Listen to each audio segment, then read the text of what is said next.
তুমি কি 2026-27 সালের এসএসসি পরীক্ষার্থী? তাহলে এই অঙ্কটি তোমার জন্য খুবই গুরুত্বপূর্ণ। বিগত বোর্ড পরীক্ষায় দেখবা সেট থেকে যদি অঙ্ক থাকে তো অবশ্যই গয়ে ডোমেন ও রেঞ্জ নির্ণয় করতে বলে। তো এখানে একটি ডোমেন ও রেঞ্জ অঙ্ক নির্ণয় করে দেওয়া হলো। এই অঙ্কটি তুমি যদি করতে পারো তাহলে অনেক অঙ্কই তুমি করতে পারবা। তো দেখো দেওয়া আছে বি সমান একটা মান দেওয়া আছে, এস এর কিছু মান দেওয়া আছে এবং বলা আছে এসকে তালিকা পদ্ধতিতে প্রকাশ করে ডোমেন ও রেঞ্জ নির্ণয় করো। তো প্রথমেই যে কাজটি করতে হবে তোমার, এখানে দেওয়া আছে দেখো বি এর মানটা তোমরা এখানে লিখে নেবা। লেখানোর সময় দেখবা এখানে এক্স বিলং টু জেড দেওয়া আছে। জেড মানে পূর্ণ সংখ্যা অর্থাৎ একটা মান ধনাত্মক কিংবা ঋণাত্মক উভয় হতে পারে, অর্থাৎ যে মানটাকে আমরা প্লাস মাইনাস দিয়ে লিখি। তো ওই পাশে একটু করা আছে দেখো যে বি সমান 0 +-1 +-2। এখন তুমি এটা কিভাবে বুঝবা? এখানে দেওয়া আছে যে এক্সের মান হবে দেখো -2 থেকে 2 পর্যন্ত। এই চিহ্ন দেখে তোমাকে বুঝতে হবে -2 থেকে 2 পর্যন্ত তুমি মান নিতে পারবা। তাহলে বিকে আমরা ডাইরেক্ট তালিকা পদ্ধতিতে প্রকাশ করে নিয়েছি।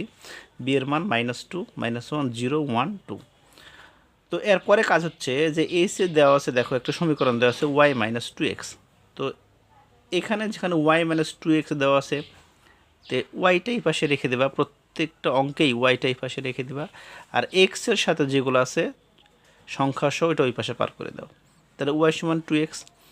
এখন এই কথাটা তোমাকে লিখতে হবে প্রায় প্রতিটা অঙ্কেই যে এখন প্রত্যেক x বিলংস টু b এর জন্য y = 2x এর মান নির্ণয় করি। পরে একটা ছক তৈরি করবা, ওপরে আমরা দেব x এর মান।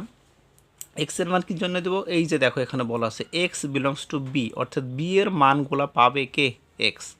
এই জন্য x এর ঘরে আমরা ডাইরেক্টলি b এর মানগুলো লিখে দিয়েছি। এখন x এর মানগুলো আমরা এই সমীকরণ এখানে বসাই দিব।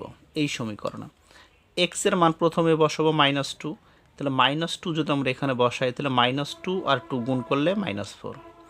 এবার তুমি -1 বসাও, -1 বসালে কত? -2। x এর মান যদি 0 বসাই, 0 আর 2 গুণ করলে 0। যদি আমরা 1 বসাই তাহলে 2 আর 1 গুণ করলে 2। আর যদি 2 বসাই তাহলে 2 আর 2 গুণ করলে 4। ঠিক আছে? তো এটা তোমরা এই সমীকরণে x এর মান বসালে y এর মানগুলো পেয়ে যাবা। পরে এখন দেখো এখানে বলছে যে -4 আর 4 নট বিলংস টু b, অর্থাৎ এই -4 এবং 4 দেখো b এর মানের ভিতর নাই, কিন্তু এখানে বলা আছে y বিলংস টু b, অর্থাৎ y এর মানগুলো আমরা কোনগুলো নিব? যেগুলা b এর সাথে মিলবে। তাহলে যেহেতু -4 আর 4 b এর মানের ভিতরে নাই, তাই এই দুইটা মান বাদ। তাহলে এই দুইটা মান যদি বাদ যায় তাহলে এই ঘর এবং এই ঘর বাদ। তাহলে আমরা কোন ঘর নিব? এইটা, এইটা এবং এইটা। তো তালিকা পদ্ধতি প্রকাশ করলে দেখো আমরা এইটা পাবো, আর এই দুইটা ঘর আমরা বাদ দিয়ে দেব। বাদ কিভাবে দেব? এই যে বিলংস টু দিয়ে কেটে দেব, তাহলে এটা বাদ। তো এসটা আমরা তালিকা পদ্ধতিতে প্রকাশ করলে এই মানগুলো পাবো। পরে ডোমেন তোমরা জানো প্রথমের সংখ্যাগুলোকে বলা হয় ডোমেন, পরের সংখ্যাকে বলা হয় রেঞ্জ। তো এইভাবে তোমরা সহজে এই অঙ্কটা করতে পারবা। ধন্যবাদ।